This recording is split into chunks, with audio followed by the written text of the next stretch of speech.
Okay, so this is number 1, and basically this problem is talking about those defendants that go to court and either plead guilty or plead not guilty.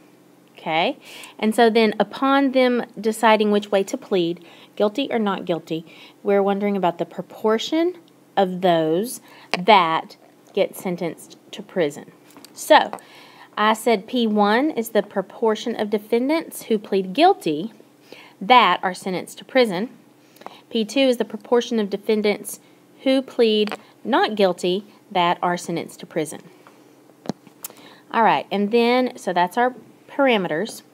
Our hypothesis statement, because it just said, test the claim that these sentences are different, so that is not equal to. So therefore, the null hypothesis is that you start off always with the equals, that those two are equal. The alternative is that they are not equal to. So then, for the assumptions, we say that random was stated for both groups. For independent, you can see here that the sample size is 191 for the defendants. So that's less than 10% of all defendants that plead guilty. And then over here, 128 is less than 10% of all the defendants that plead not guilty. And then the new condition for two proportions that we have recently used or learned, that the groups are independent of each other. And then finally, our successes and failures.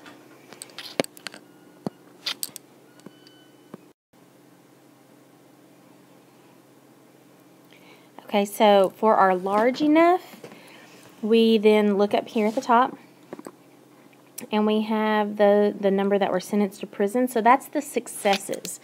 So that's what I have here, 101 successes greater than or equal to 10, which, if you subtract that from 191, that makes 90 that were not sentenced to prison.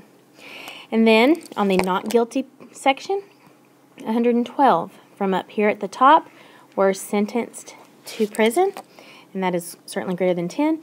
And then the remainder of the 128 is this right here. So the normal model applies. And so then I went into the calculator and I put in my data into a 2-proportion z-test.